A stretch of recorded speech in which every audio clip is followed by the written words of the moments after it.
Welcome back to UNX Fast Forward, your daily dose of everything ninja. I'm Chris DeGangi. And I'm Ethan Swanson. And right now we're on a quest to find the top athletes from around the country to earn a spot into our first major event on November 2nd, going to be live here at UNX Now. And we're heading out to Baltimore for this open qualifier. Alternate routes. Tony Torres is going to put together an amazing course. That's going to be available on Saturday to watch. But today we're looking at the course preview and the athletes competing. So let's see what we have. And starting out on our first obstacle, the Ascending Steps. Pretty standard first obstacle, but you know, these are some big moves seeing athletes getting through. Yep, and then they'll be making their way over to the ice climbers. Competitors will use nunchuck holds with a hook on top to make their way across the rock wall using only those nunchucks. Right, they're the ice picks. Ice picks. Right, and then we move on to the third obstacle, potluck. This one's so cool, Tony came up with, but basically hands are allowed in that first bar, feet are allowed in the box, and then you have to clip your own holds on those straps. Only hands on the holds from that point on to make it to that black pad dismount. Yeah, and then competitors will make their way to the cube roll, which competitors can only use their lower body. Hands are not allowed on this. They can only use their feet and their legs to spin that cube to get to the dismount. Right. Now we get to what I think is going to be one of the hardest obstacles at the start, and that is the log dash. And this one, another one created by Tony Torres. It's so finicky. You know, you got to have a lot of speed, quick feet, and you got to be right in the middle. If you don't have one of those components, I think it's going to take people out. Yeah, I'm looking for athletes to commit on this one. There's no hesitation for the log dash. Not a chance. You hesitate, you're out of here.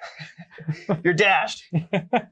And then next up, competitors will make their way to the slide cliff, where competitors will use a cone hold to slide across the track and then make their way up to the cliffhanger and eventually to the dismount platform. It's a big move there. Huge move up. But then we have the wing nuts next, and these are some big moves. You know, 3 wing nuts, a huge transfer up, a huge transfer down to the dismount, but you have to only use the front face, unlike a Ninja Quest where competitors could have used all the backside. And then another obstacle that we've seen, the Devil Steps. This is a bigger Devil Step than we've seen in the last 2 qualifiers, but competitors will make their way up and down the Devil Steps. So many moves, and that leads us to the inchworm, which I think is going to be another one of our ninja killers. You know, it's such a tiny hold. You can only use your hands on the blue. Your feet are allowed to get on there, but there's not really any purchase, and your grip is already taxed at that point. It's going to be really tough. Yeah, this is going to be a really intense obstacle. Those holds are not that big, and it's very far into the course. So this is going to be very hard.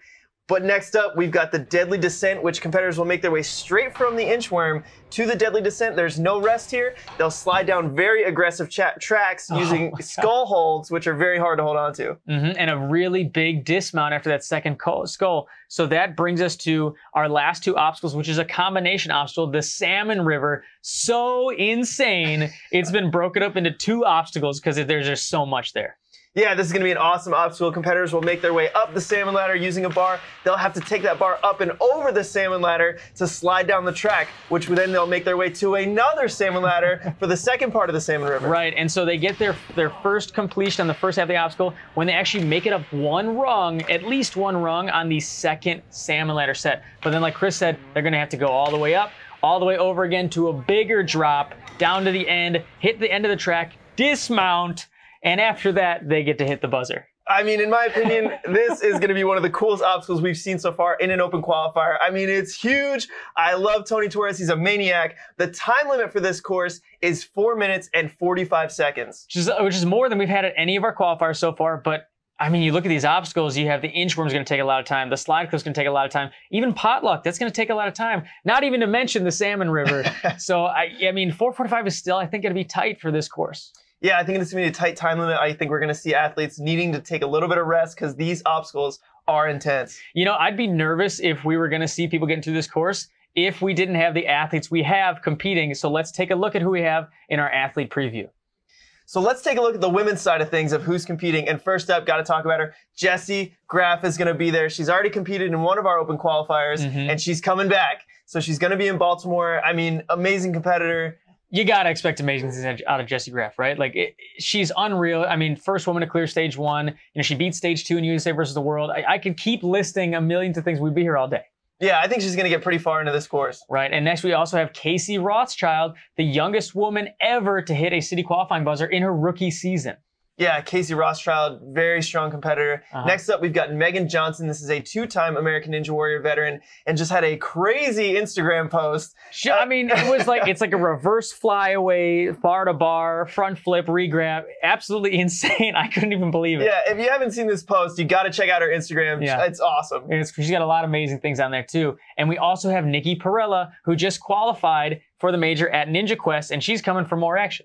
Yeah, I mean, I think she's trying to get some experience under her belt. She's getting ready for that first major. She wants to be prepared. So I'm excited. Yep, and now let's take a look at the men's side. And first up, you got to talk about him, Joe Moravsky, the weatherman. Beast. I mean, Joe Moravsky, one of the most consistent competitors on American Ninja Warrior and just in competition in general. Yep. Anytime he's at a competition, he always places very high. I expect big things from Joe. Yep, same here. And then we also have Najee Richardson, another insanely elite level competitor. And like, there's some huge moves on this course. Najee, I think this is like right up his alley. Yeah, both these guys, Naj and Joe, been on Team USA, you know, just huge competitors. But then next we got to talk about a rookie this season on American Ninja Warrior, Connor Galvin. Yes. Rookie season, made it to the Power Tower, had an amazing performance here in Baltimore. Yeah, I've seen, I mean, he can just do a standing full, like back to 360 out of nowhere. He's so powerful, and he's a young gun. You know he's going to do something special out there. Oh, I can't wait to see Connor compete. Yep. We also have somebody else who's a little crazy, Judas Licardello. Crazy is an understatement. When you talk about Judas, crazy is a little bit of an understatement. Well, he's one of those athletes, you know you're going to see something different and weird when he's on the course, but it usually makes sense. He's just like a high-octane athlete, always goes 100%, 110%, really. This guy is so strong. I remember when he first came onto the scene, I was in competitions, and just as a rookie, before he even started training, was so just naturally strong. Yeah, and we also have Kyle Schultze. The Death Ninja is going to be competing. Yeah, there we go. Death Ninja. Now, he's a great competitor. He's got a lot of rock climbing experience, and he's been studying recently, not training as hard, but I know he'll be excited about like the inchworm for like specifically. Oh, yeah. I think that's right up his alley. Yeah, I'm excited to see Kyle compete, and he just moved to DC, so this is kind of home turf for him. I'm guaranteed he's been to alternate routes before, so I'm excited to see what he's got.